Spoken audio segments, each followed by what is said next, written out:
Welcome to For Your Info. En inglés. You got it.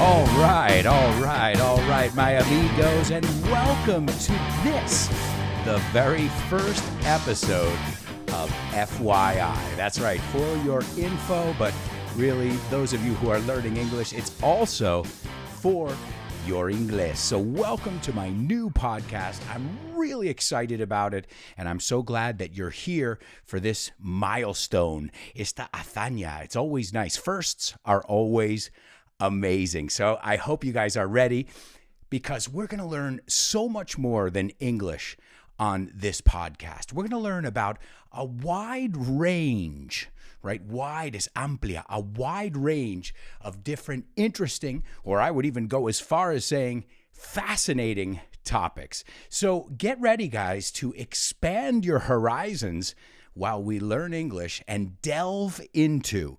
To delve into something is to go deeper, to delve into some of the most fascinating topics out there. And guys, don't forget, I want your suggestions. In fact, on social media, I've been getting so many amazing suggestions, so thank you so much. I plan on doing them all. If this show goes well, if you guys like it, I plan on doing it. Every single one of them, all right? So keep sending us your suggestions. I was like, wow, why didn't I think of that? So thank you so much. We'd love to do any suggestions, anything that you may find interesting, because I'm sure other people will find it interesting, as well as the English that goes along with it. Now, let me tell you a little bit about the structure, about how this podcast works. All right, now this podcast is divided into two parts. Okay, so you have your first part of the podcast, which is like all the rest of my content on social media and everywhere else is totally and absolutely free. We're going to learn about the history of these topics. We're going to learn about fun facts, statistics, all kinds of different things to learn about these topics while we learn about our English. But then there's a second part.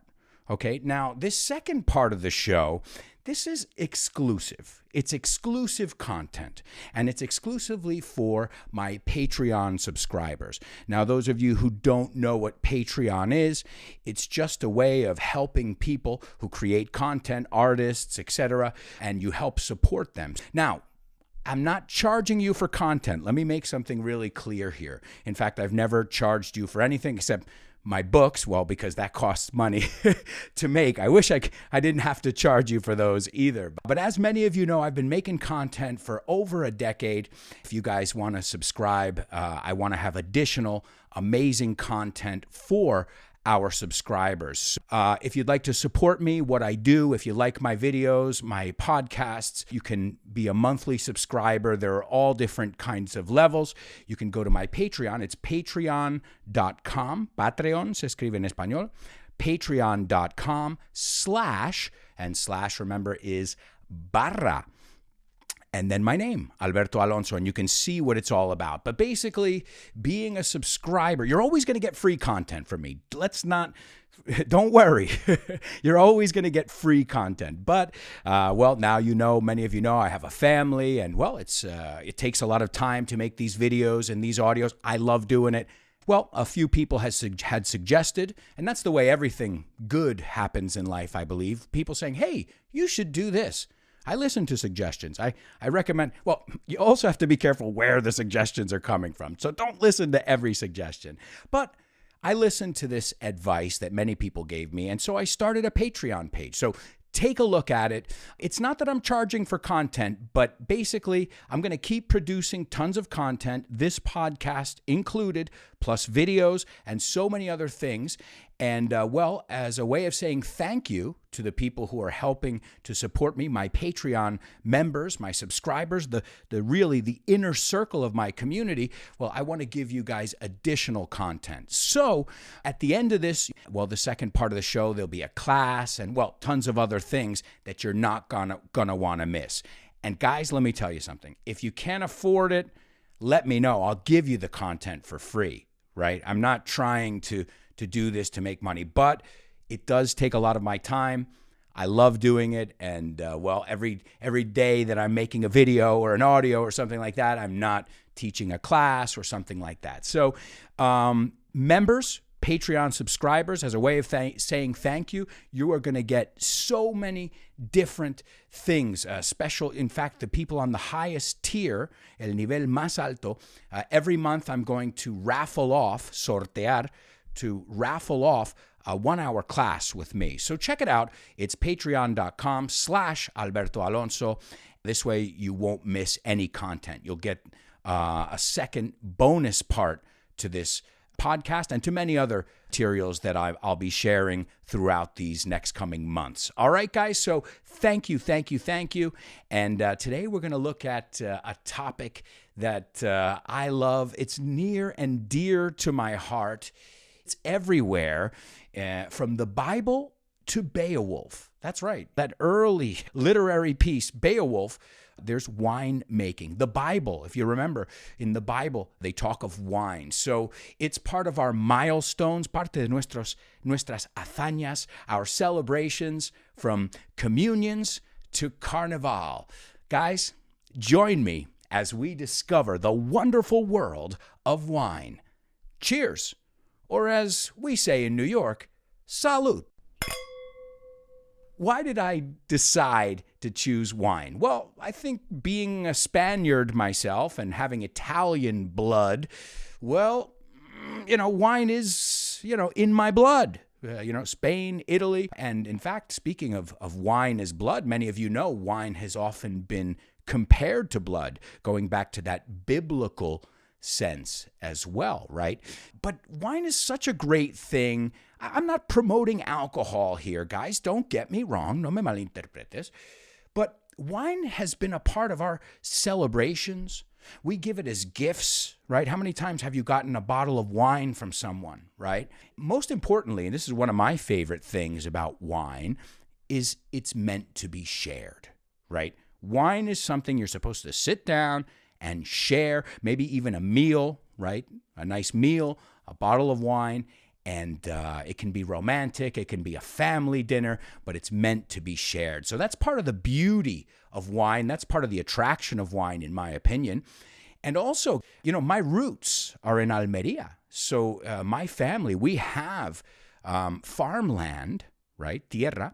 We have farmland, and we have grapes over there. In fact, my uncle, my godfather, mi padrino, Paco, he makes his own homemade wine. So I've always been fascinated with wine. Wine's always been everywhere. And if you're Spanish, well, I think you could probably say the same thing. Like it or not, it is everywhere. So speaking of roots, today we're going to try and trace the roots of wine, las raíces.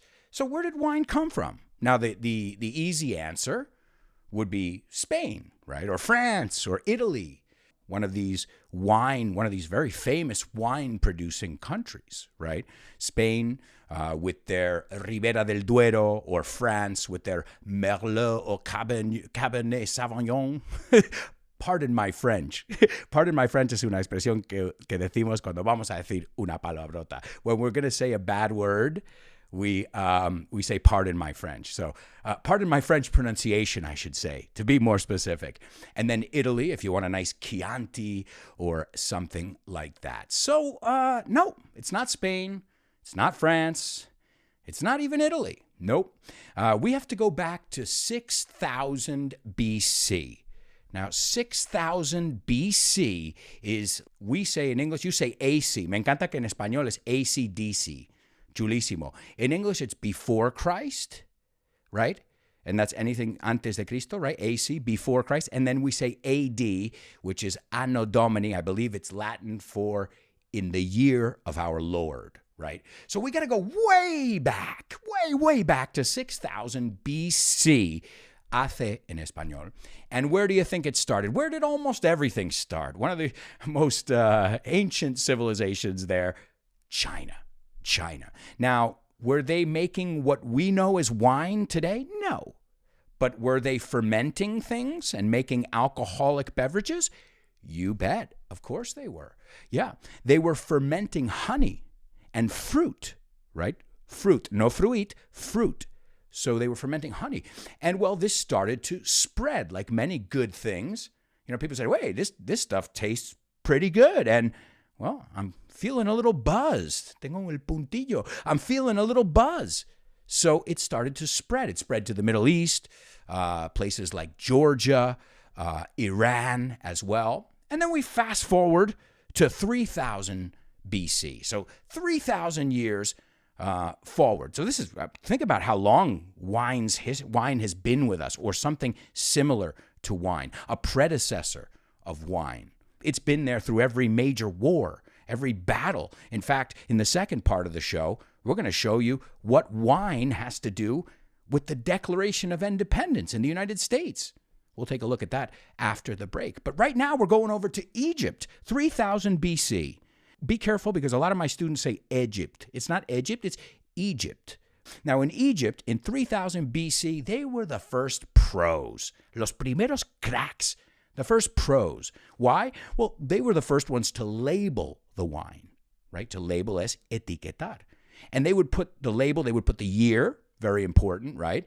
And the maker, so the owner, the person's name who made this wine. And they also started storing it. To store is almacenar. That's why storage is almacén, right? A storage space es un almacén, you could say. They started to store wine. And back then, for the Egyptians, it was alchemy. They were taking one thing and making something new. And this is why it was a privilege in Egypt that was reserved for the pharaohs, los faraones. But as we said before, wine has always been associated with the gods. We said in the Bible. In fact, some people call it the nectar, el jugo, right? The nectar of the gods. Think of other gods too, Dionysus, right? Or Bacchus in Rome, as they called him, right? Dionysus, the god of wine and fertility. So it's been a part of our lore. It's been a part of our weddings. It's been a part of our celebrations, right? And then now we're going way ahead to 200 AD. So Christ was born 200 years ago. Enter the Romans. Como no? How are we going to talk about wine and not have the Romans involved? All right, so enter the Romans. Now, what was important about the Romans' contribution? Wooden barrels. They started putting it in barrels. Think about that. 6,000 years, 6,200 years has gone by. And nobody said, well, let's put it in a wooden barrel. And now you think it's commonplace. When you think of wine, you think of a wooden barrel, right? And this made it easier to transport. Remember, each of these breakthroughs, avances, had an advantage. It led to the spreading of wine and wine culture, right? So the Romans, leave it to the Romans. And now, we hear about oak, roble, oak barrels. There are over 400 different oak species, right? Especies. Yeah, especies. Available for wood for wine barrels. So that's, from not using them at all to now it's like a science, it's an art as well. Now we go to 1000 AD in the wine timeline, and we go to a place called Chateau de Goulan. Again, please forgive my French pronunciation. Obviously, this is in France, and this is a family-owned winery. Now, remember, a winery is where they make the wine, and a vineyard, que es literalmente la palabra viña o no, parra, y terreno, vineyard. No se dice vineyard, se dice vineyard.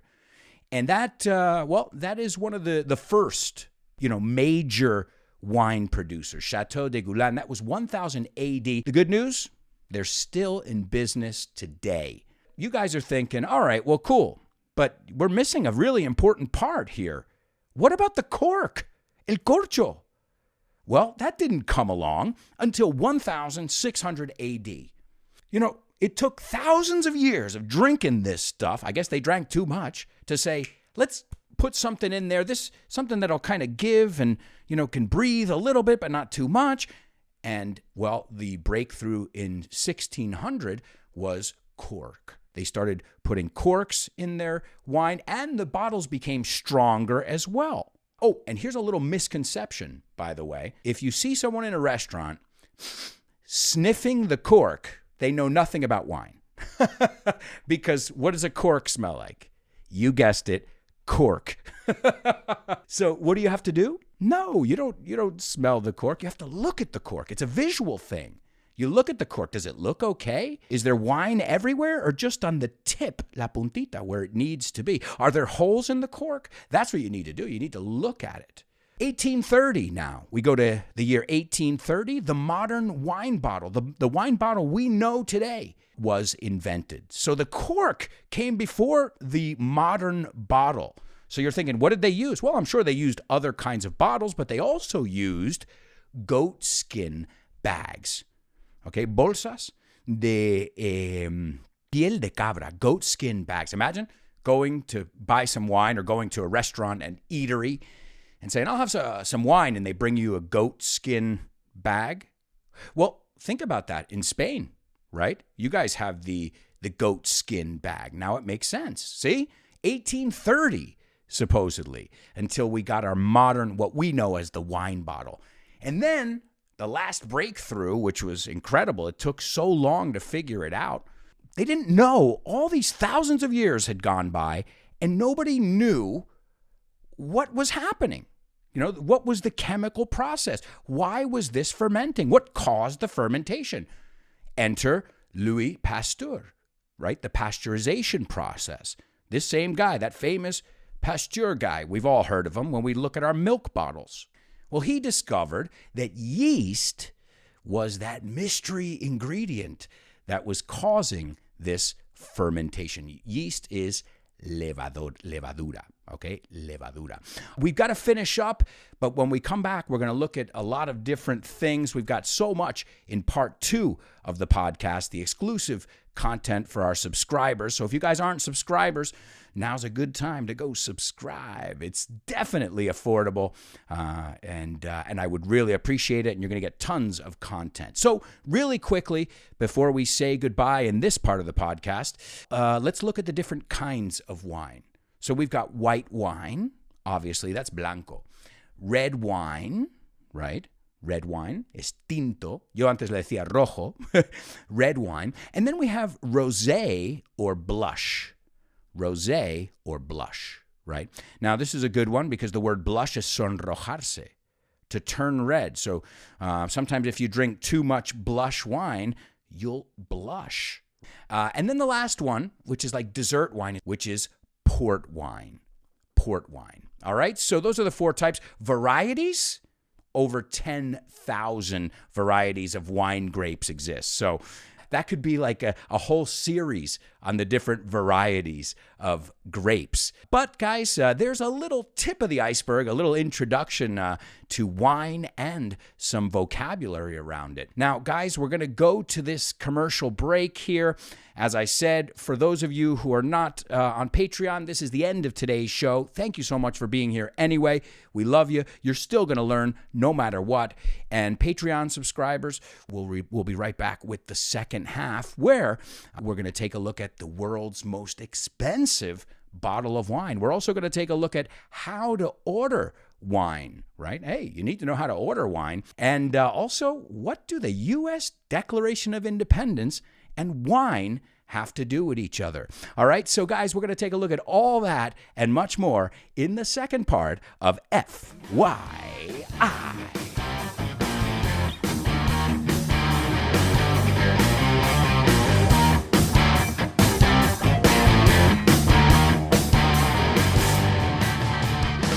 Hello, amigos, and welcome to part 2 of FYI. That's right, for Your Inglés, and today's episode is all about wine. That's right, wine, vino.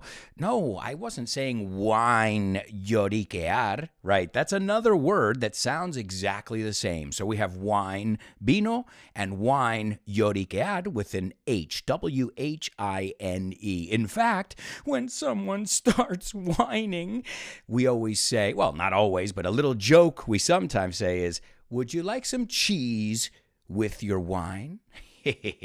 Thank you, folks. I'm not a comedian, but I try. I do what I can. All right. Well, guys, this is for my Patreon subscribers. So first of all, thank you guys for your subscription, and I hope you enjoy the content I'm about to give you around wine. Part 2 of the wine episode. All right, so let's we were looking at some of the history.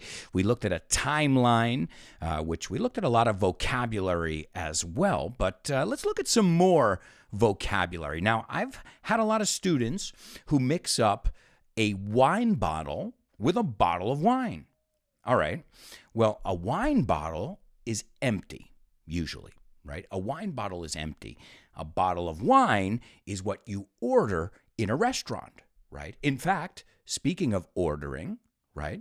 When you order, we don't say ask for. Sí, hombre, es pedir, like I ask for a loan, pido un préstamo. But in a restaurant, sería más correcto usar order. So, nos tomas nota, as you say in Spanish. We're ready to order, we would say in English. Estamos listos para que nos tomes nota, para pedir, literalmente. So, so ordering a bottle of wine. So don't order a wine bottle because a wine bottle is empty.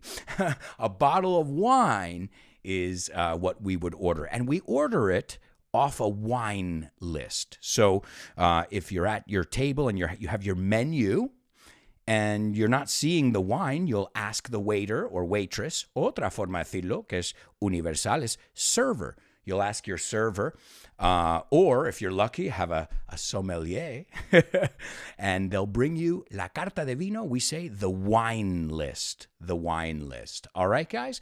And another confusing thing here, too, because in Spanish, you say una copa de vino.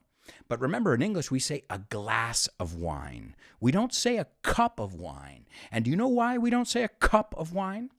Well, because a glass is exactly what it sounds like. What is a glass made of?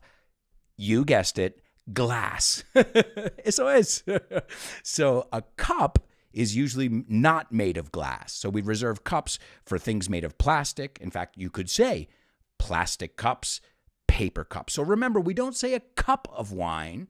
We say a glass of wine. Okay, the same thing with copa. I've heard a lot of people say, I'm going to have a couple cups with my friend, unas copitas.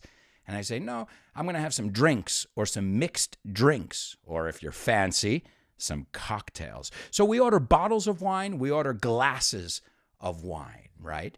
And of course, usually the waiter pours us some wine. To pour es echar. So there's a good one to know. Could you pour me some more wine? ¿Me podrías echar más vino? Could you pour me some more wine? Right? And, before you take your first sip, that's when we see all these wine experts, right? Everybody's a wine expert. It's true. But I've never seen anyone, return the wine, right? In fact, one of the biggest mistakes, and I learned this myself, when you're tasting wine, which is interesting because they call it a wine tasting, but really it's an inaccurate name because sommeliers all over the world agree that smell is far more important than taste, than your taste buds, right? Las gustativas. Just think about it. Have you ever tried wine with a cold or any food with a cold, con un resfriado? It's horrible. So sommeliers say that's definitely one big, a way that has been misnamed, right? Because you're tasting the wine, but what you're really using is your sense of smell, and that's what they all agree on. So, but I love that everyone is a connoisseur. When you're at a restaurant, well, you're paying for it. You want to do the whole swishing around in the glass, and well, it's all good. I like that. But a mistake that I see a lot of people make, and I learned this in wine country. I learned this at a vineyard in Ribera del Duero. You have to open your mouth. You have to breathe, right? So it aerates, so it fills with air. Because try it. Next time you have a glass of wine, sip the wine and don't open your mouth. Just swallow it. But the next time you have a sip, the second sip, put it in your mouth, open your mouth, and inhale. Take a deep breath. And you're going to see that wine now comes alive. That air is very, very important. So I've seen a lot of people, sip it and close their mouth. I'm like, well, wait. How do you know what it tastes like? But as I said, everybody is a connoisseur. Even your cuñado, your brother-in-law, is an expert in wine, right? The only problem, a warning, I will warn you. Once I learned this, this inhale thing, I also realized that it's really easy to dribble, right? For the wine to dribble down your face and for you to spill wine all over yourself. So my recommendation is this is something I would practice at home before you go to a restaurant. Also, I would practice it with a black t-shirt on. I don't know. Some fun facts about wine. The intense fear or hatred of wine. Did you know this? There's a phobia. There's a phobia for everything. Intense fear or hatred, odio, of wine is called oenophobia. Oenophobia, and I guess it's people who can't stand wine. I have a feeling it's not the wine they have a problem with. I have a feeling it's the hangover, la resaca. Well, the key ingredient, or they say the reason you get a hangover with wine is the sulfites, one of the primary reasons. Obviously, there's sugars and things like that dehydrate you, te deshidratan, right? But sulfite, right, as we call it, is one of those reasons. So, guys, you've opened your bottle. You've, pretended that you're a sommelier, a professional wine connoisseur. You've inhaled. You haven't gotten any wine all over yourself yet. Wait till you order the second bottle. And but don't forget, you're leaving out a really important part. It's time for a toast. You have to make a toast. That's right. No, I didn't say hacer tostada. No, I didn't say make toast. I said to make a toast. To make toast, well, that's what I do for breakfast. I make toast with turkey or avocado. But when I have a glass of wine in my hand and I'm celebrating a communion, a wedding, then I lift my glass. I raise my glass, R-A-I-S-E. I raise my glass and I make a toast. So careful with that one. Because if you put the article a in there, the indefinite article a, to make a toast, you're saying, cheers, guys, to FYI podcast, to my superstar students, But if you're making toast, that's something you do in the morning. So be very, very careful with that stuff. That's part of our lesson. I also wanted to take a look at some fun facts, as I said, about wine. The signing of the Declaration of Independence. Remember, I told you at the first part of the show, I told you that the signing of the Declaration of Independence was toasted, ¿ves? Ahí está esa palabra, there's that word, was toasted with glasses of Madeira wine. Now, toast, I imagine they drank the wine after, right? Right, forefathers? I hope the American forefathers weren't drunk when they firmaron, the Declaration of Independence. But yes, that was toasted with glasses of Madeira. And as I said before, how many toasts have there been, through wars and births and even deaths, sometimes in funerals, at the repast. The repast is kind of like a little get-together after the funeral. People make a toast to that person's life. So yeah, even the forefathers of the United States toasted with glasses of Madeira wine. So what is the most expensive bottle of wine? Because wine can be pretty costly, right? Another way to say expensive is costly. It can be pretty steep. Ahí tienes otra forma de decirlo. Steep es como muy inclinado, pero también es muy caro. So, the most I've ever paid for a bottle of wine, I think, was like $50. And also remember, we're talking about different prices here. Whether you're buying wine in a liquor store, una tienda que vende alcohol, a liquor store, or whether you're buying it in a restaurant. As you know, if you order wine in a restaurant, there's a huge markup. Well, they have to make a profit, tienen que ganar beneficios. So what is the most expensive bottle of wine on record? Well, this is a 73-year-old bottle of French Burgundy. Now, fijaos, he dicho 73-year-old, not 73 years old. ¿Y por qué? Why? Well, because it's an adjective. I didn't say the bottle is 73 years old. That one gets the S.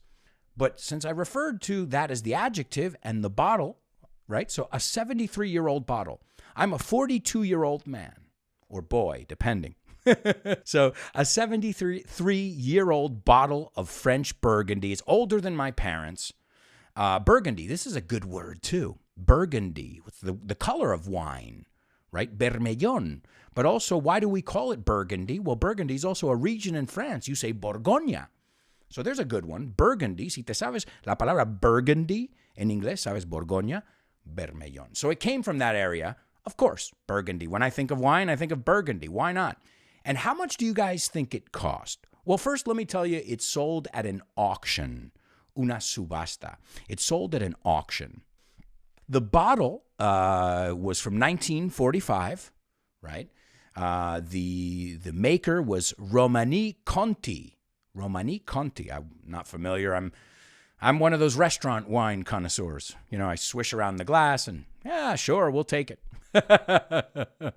So, all right. So now, the estimated price was $32,000, okay, for a bottle of wine. How many glasses? Do the math. ¿Cuánto te cuesta una copa?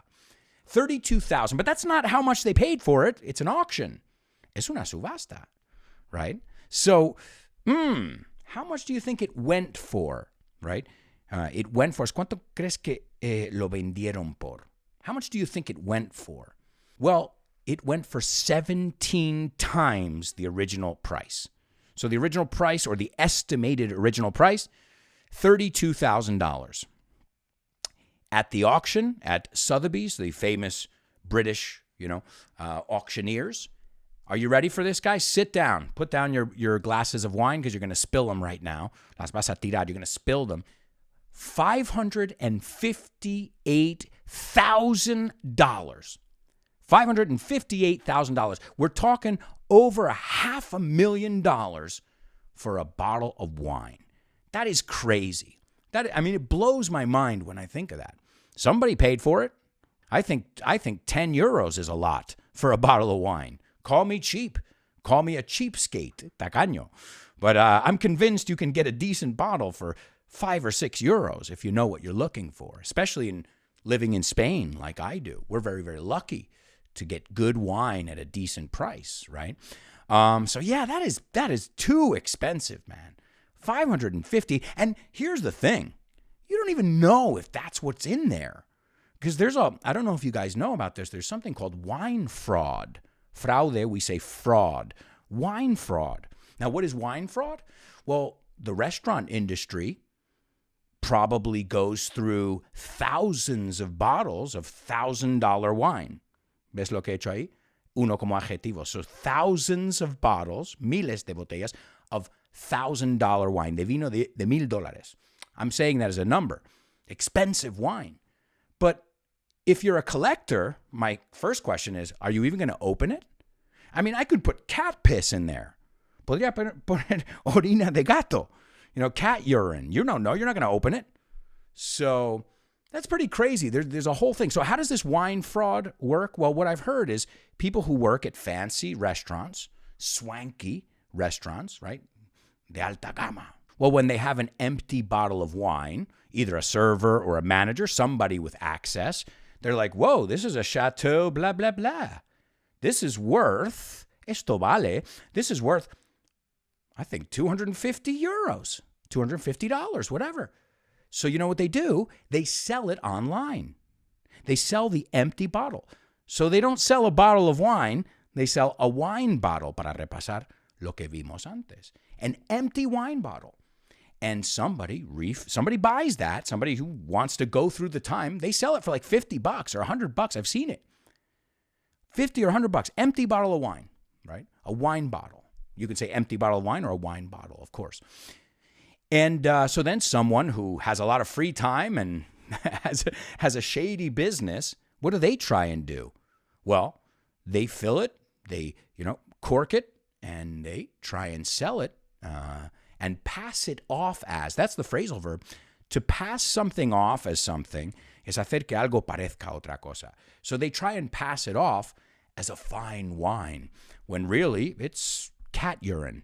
So be careful of wine fraud, right? Wine fraud. La pronunciación fraud. All right, guys, I also want to look at, because we only have another couple minutes left. I can't believe it. I hope you guys are enjoying the first podcast. I look forward to hearing your feedback and, of course, your suggestions for our topic. So let's look at some vocabulary and a couple expressions before we say goodbye. So some key vocabulary that we use. Well, I wrote down here in my script 6 words that reminded me of wine, right? Reminded me of when people describe wine or what you read on the label. And one of those words is fruity. Afrutado, fruity, right? Another one, acidic, right? You want to be able to describe the wine. Why not? Acidic. What about this one? We looked at the word oak, roble. What about oaky? Yeah, something that tastes, that has oak. It has notes of oak, right? I think you say tonos, no? It has hints or notes of oak. It's called oaky. We would describe that wine as oaky. Another one, tannic. Tannic. Sweet is dulce, a sweet wine, right? Albariño, that can be a more sweet wine. What's the German one? Riesling. A Riesling wine is very, very sweet and bubbly, right? There's another way to describe some wines, right? And we're not even talking about champagne or brut. That'll be another episode, right? And a lot of times we talk about body, no? El cuerpo. We talk about body. They talk about legs. No sé si vosotros decís las patas, the legs of the wine. Somebody, the person who first started, the first sommelier, I think, was obsessed with the human body. So the wine has body. It has, and legs. What I love about the legs, well, first the name, and secondly, legs, people, that's another misconception. A lot of people in the restaurant, when they're swirling it around, they look at the legs and they're like, wow, it's a good wine. The legs will not tell you if it's a good wine.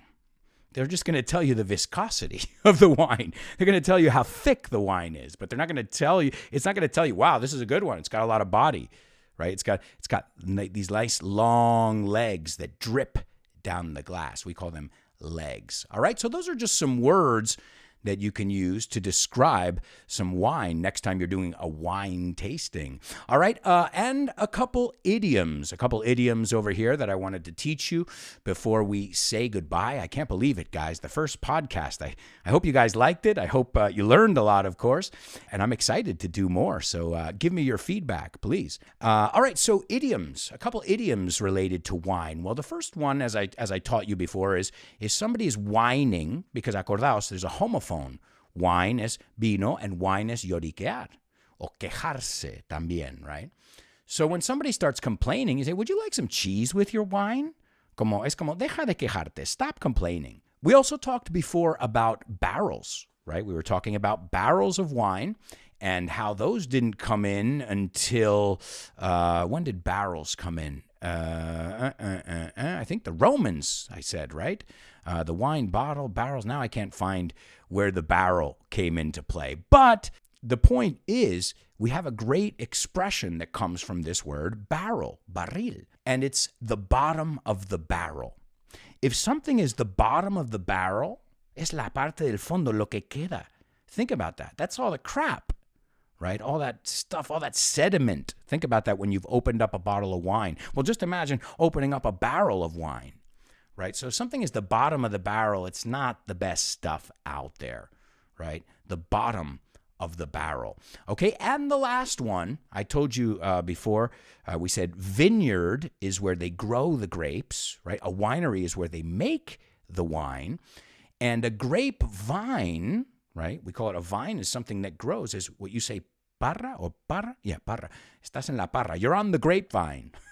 No se dice esa expresión en inglés. But we do have another idiom, an idiomatic expression in English that I'm sure you'll recognize from Marvin Gaye.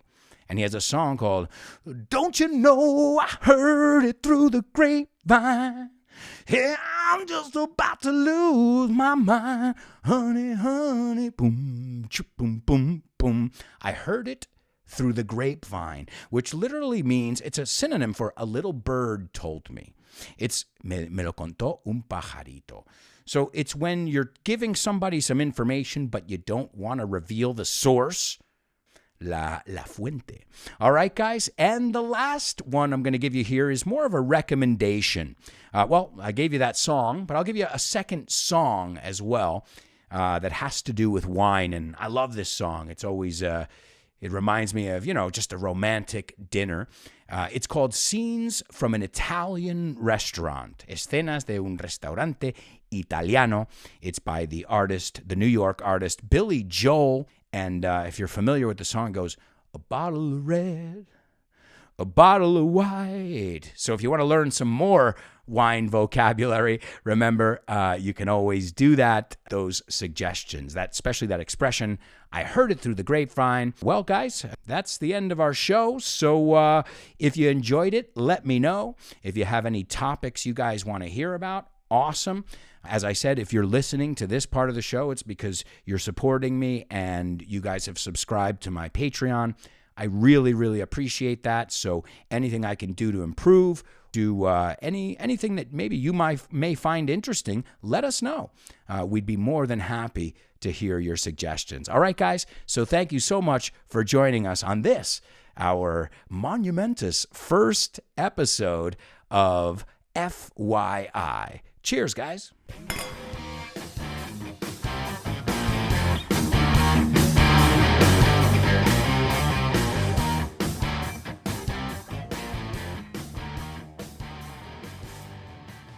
Hang on. Bring that music back in. How could I forget about my amigos? Special thanks to Augusto Hernandez for the song, Souvenir. Also, my amigo Nacho for lending me his voice and expertise in editing. Now, the show is officially over. See you next week. Tengo que reconocer que